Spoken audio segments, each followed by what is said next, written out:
All right, guys, this is about 6.5 pounds. I'm going to attempt to throw a narrow neck sort of cylinder, kind of talk about how to go big and how to collar.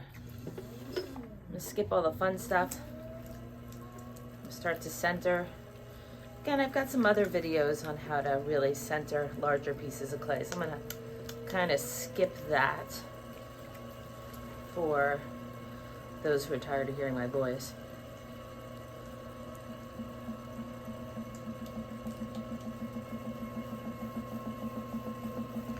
So if you have any questions, feel free to comment on the bottom. I pay attention to my YouTube feed quite a bit, so I do love the compliments, I do love the requests, and I will definitely answer questions.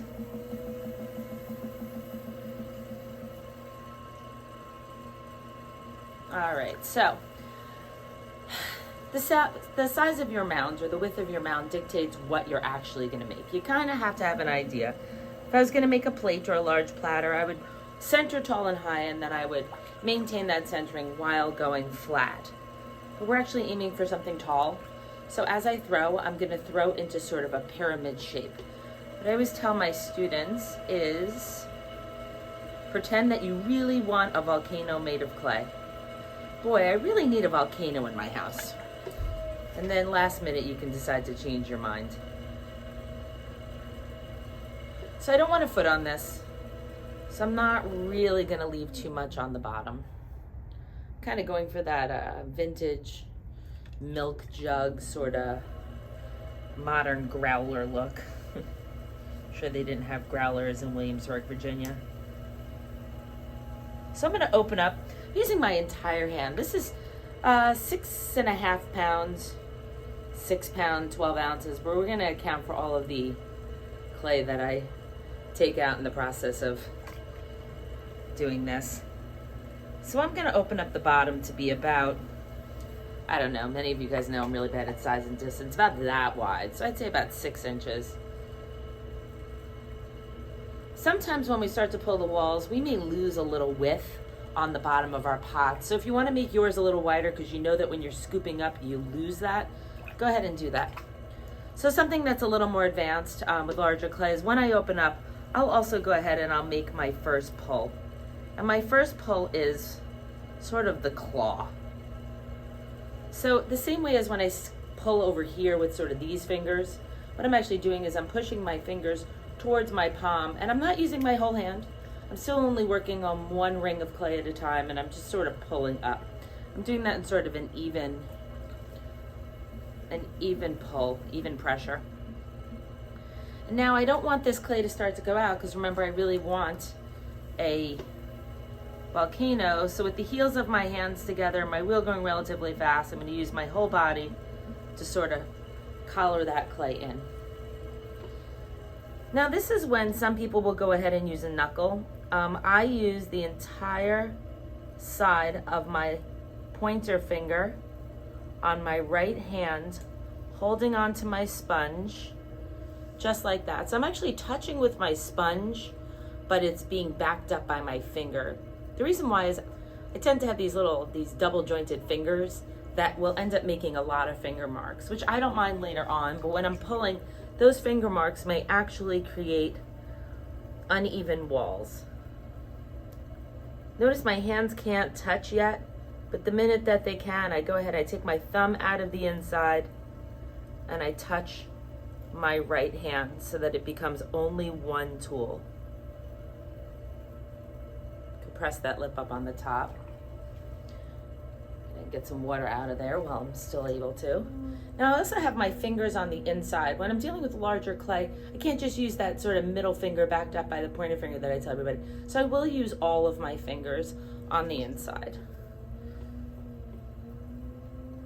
Sometimes when you're pulling, you notice that your clay's not getting any taller. Sometimes when I'm editing my videos, I go, wow, well, how come that clay didn't move?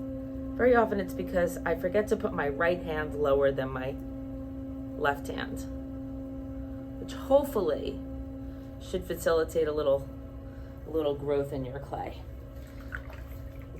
Now remember, before I make anything, I want to make sure that my walls are my desired thickness, that I got all the clay from down here up into there.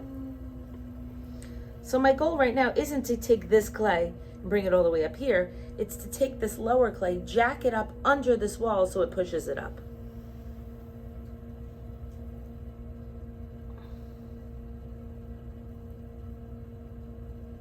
See, I got a little aggressive there.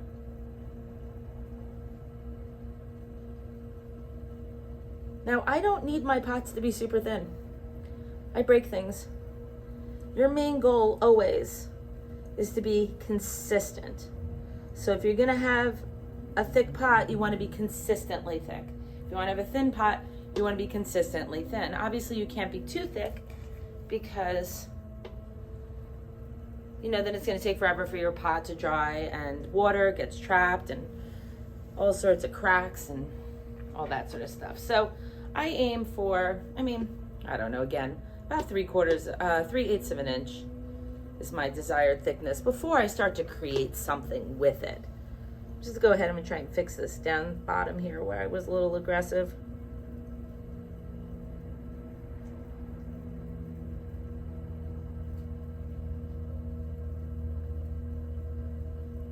Okay. Now I'm going to thin out my lip a little because what I'm going to do is I'm going to collar that in. Now collaring is a fast and wet thing, and again your hands are attached. You're never just touching the clay on one side. One hand may end up there, one hand may end up here, so your hands are attached. I am going to use all my fingers, but I'm still going to do 6 points. Wheel going relatively fast, no pressure, no pressure, no pressure, no pressure, no pressure, no pressure. Super duper pressure as I lift off the top. A little uneven there.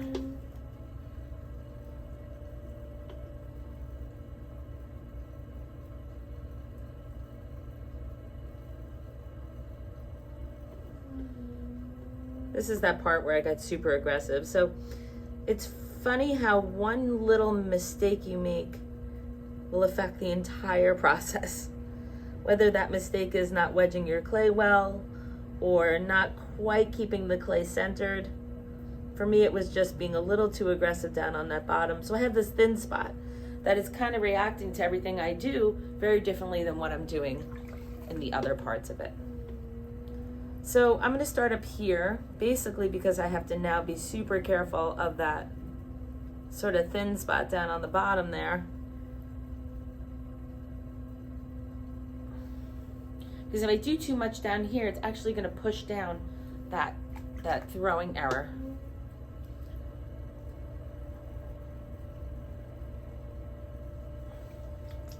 So you'll notice that every time I go fast, that thin spot down on the bottom is gonna start to buckle out. So this is when I have to realize there's only so much I can do. So a lot of people say, how do I fix this? Or how do I threw it off center. How do I fix it? Or I lost track during that one pull. How do I fix that? Very few fixes. Very few fixes in clay. How do you fix it? Start over. You change your plan, which could actually happen to me, but we're gonna see what we can do here.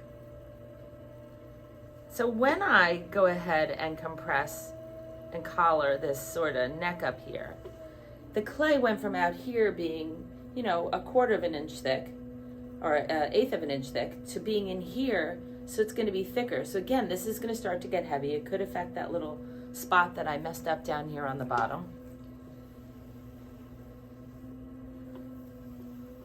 I'm gonna see if I can go back in there and just sort of play around with it again, my distracting error.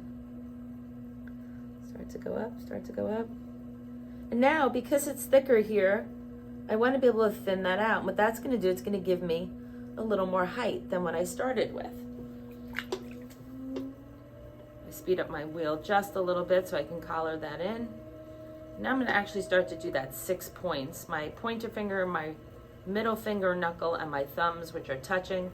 This allows me to sort of micro manage small parts. And I'm gonna thin this out, and this is what I call the micro pull. I'm only using sort of the tips of my fingers.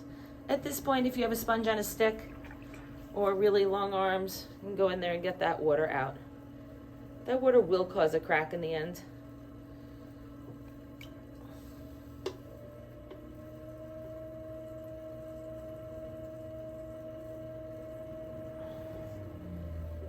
Okay, let's get all the way in here and let's start to sort of straighten out that jug part of what I'm looking to do. A little narrow on the top, so I'm gonna put a little bit more pressure on my top. Get that straight. Fingers are gonna micro pull, direct that clay into a narrow neck. Now I'm gonna pull this little tiny cylinder on top. So at this point, the lip is uneven, and several reasons why that can happen. I don't take that off yet. I wait until I get the height that I need. So I'm taking off just enough to make it go straight, but not take off too much of the pot. Again, I'm gonna go in here, I'm gonna sort of closing one eye to get this sort of straight. Thin this out, because if this is too thick, it's definitely gonna drop. Make this as tall as I can.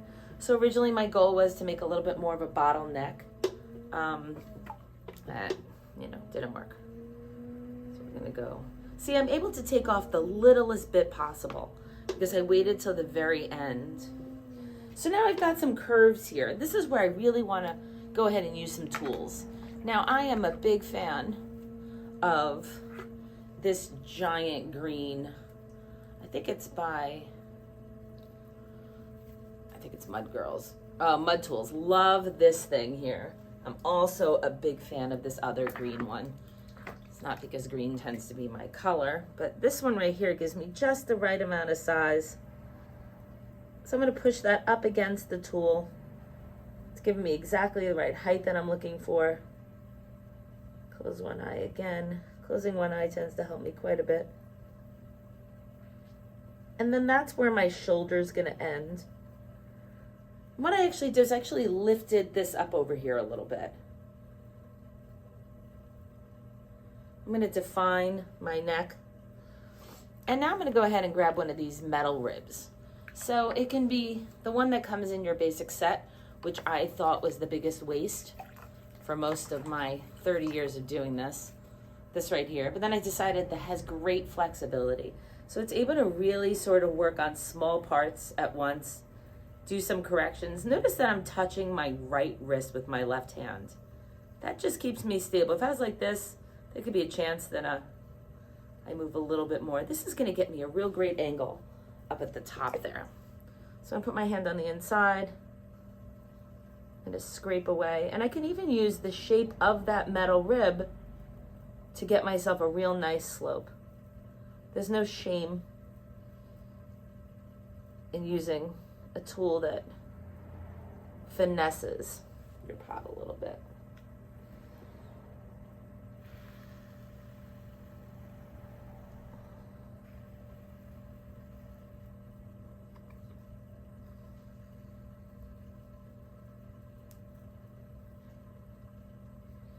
You do want to be careful where that right edge is. Now I'm going to give myself just a little bit of a finish to my lip. I'm going to give myself some finger marks up on that neck.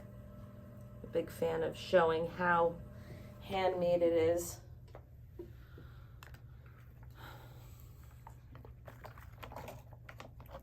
Play around with some other sort of tools. There's that sort of weak spot on the bottom, cursing my life again. It's funny because if I decide to carve this, that spot will be something I need to pay attention to as well. It's kind of like when you have a bad knee and you're working out, for those who work out, you've got to really be a little more mindful. That's what this is about, right? Being as mindful as possible. Close one eye again. No problem with that lip a little.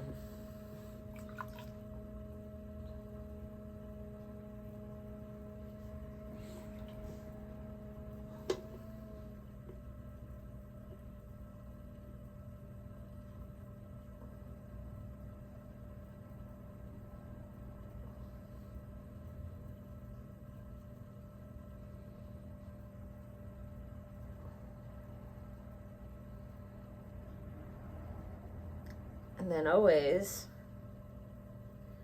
have to remember to breathe. All right, I say I call that a pot. I am gonna go ahead and take my wood tool, my mess of tools here. Oh, right here in my hand. I'll go ahead and get rid of this excess. Now again, I'm not a big fan of trimming too much. I don't believe in trimming a pot out of a mound of clay, so you want to get off as much as you can.